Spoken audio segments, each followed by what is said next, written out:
This copyrighted telecast may not be reproduced, retransmitted, or used in any form without the authorized written consent of NASCAR Broadcasting. NASCAR would like to thank all of our loyal fans for your continued support, and we hope you enjoyed today's broadcast. Wow. The start-finish line, it only took 5 miles. That's Steve Park. Steve Park gets spun around. Oh, back up into the wall he goes. Wow, that was a tough blow. Oh, Steve's okay. Mike Bliss, the 16 truck.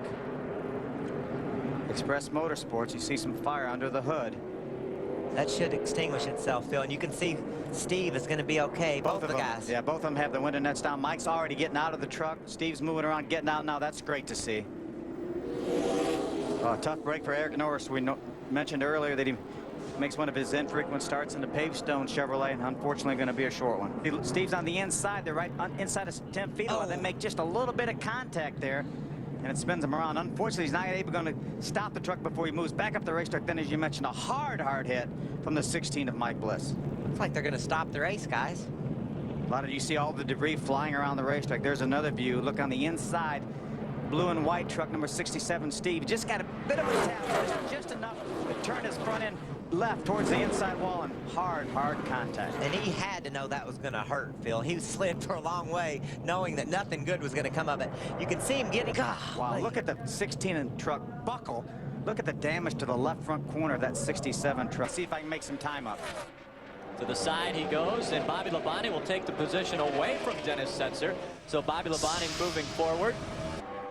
Smoke coming out of the 17 Intian Bearings Toyota, and that will bring out our second caution of the day. We have yet to get to lap 10. It looks like that reminds you of maybe an oil line that has broken, but it's possible it blew up. The truck is that he has a chattering right front tire. He feels a pretty good vibration in that truck. They're just waiting to see what all the other crews are going to do on pit road before they goes. It blew out, Wendy. The right front tire just gave way for Ted Musgrave, and so problems with that truck, and that means the caution will come out. Or Wendy said that he felt a vibration. I was going to say, Michael, it's time to pit now. Watch him. He's obviously knows something's wrong. He's got that vibration. Then the tire goes. He makes, again, without a softer wall, that would have been hard contact. Jr. is saying 10 more laps. We're going to there it goes, Wendy. A little too late. Okay, clear to come down. Come down quick. Come on down. We just got the outside wall, Mike. They didn't learn from Ted Musgrave. They did not learn from Ted Musgrave. Skinner's on pit road. Down. He had caught the leader, and then all of a sudden he lost 2 seconds to the leader in 2 laps. He knows something's going wrong. Watch this tire blow out as he gets into the corner. He reported the vibration a couple laps ago, and we heard Wendy say there's crew chief Mike Hillman Jr. said stay out 10 more laps. It wasn't going to happen. He wasn't going to make it 10 more laps. He didn't make it 10 more feet. And Todd knew it, too. He said, I can't do that. And so Musgrave coming off of the pace, this could be monumental. The caution comes out. Inside of 10 laps to go. What are you going to do now, Michael? Take a deep breath, please. Phil, I've been so good today. I haven't really said anything dumb. I'd just soon not comment right now. I think they all pit. Part of this race, Kyle Busch started 5th. At the end of 1 lap, he was leading. Well, you just watch this.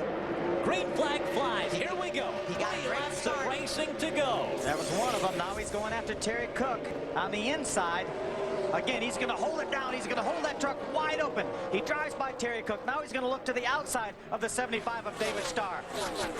There he goes around Starr. Not a lot of room. He gets very close to the wall as he goes down the backstretch. Ricky Craven just in front of him. Here comes Bobby Labonte and Bobby Hamilton right behind him. They're cutting a trail to the front. And look at the closing rate. Kyle Busch goes by Todd Cleaver. As they go by the tri-oval, Kyle Busch in 4th position. I'm telling you, he's got 2 laps to go. He's not that far behind. I think Kyle Busch is going to win this race. He beat him a second that lap. Over a second, Phil, coming through traffic. He outrun the leader. Now he's driving around Tom Bodine for 3rd. He might be leading by the time they take the white. As you mentioned, he's got fresh tires. He can go where they're not. And he is wide open. Some of these guys having to feather the accelerator as they come by the start-finish line. 1 lap of racing to go. Jack Sprague just in front of Johnny Benson, and Kyle Busch has moved to 3rd. He needs to get one on this corner, and then he needs to get our leader, Jack Sprague, the next corner. I think he's going to do it. On the bottom of the racetrack, Kyle Busch able to hug the white line as he goes through 1 and 2. Down the backstretch, Jack Sprague will try to block. Can he block Kyle Busch? Kyle Busch looks high. They go through 3 and 4. Here comes Jack Sprague up high, and here comes Johnny Benson. Benson's going to slide out of 4. Sprague's going to slide out of 4, and Kyle Busch is going to win this race. What kind of finishes can we have here? Bobby Labonte got hit hard by the 50 truck. And then the 75 came along, but what amazing finishes we've had here at Atlanta.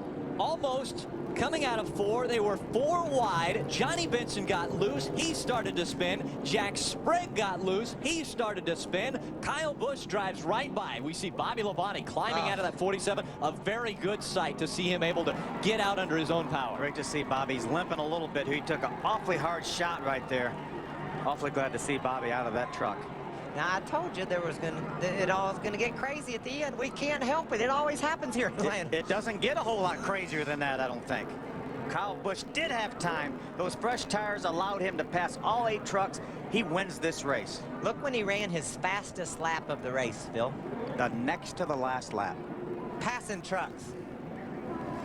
Unofficial results have Kyle Busch up on top. Here we see the race. Jack Sprague getting sideways. Johnny Benson getting sideways. Bobby Labonte involved in it. Todd Bodine comes through unscathed. Kyle Busch.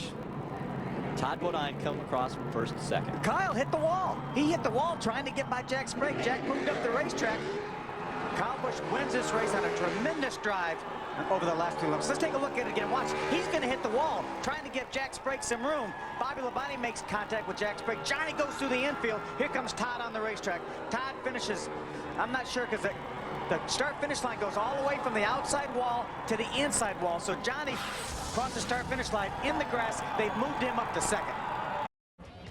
This copyrighted telecast may not be reproduced, retransmitted, or used in any form without the authorized written consent of NASCAR Broadcasting.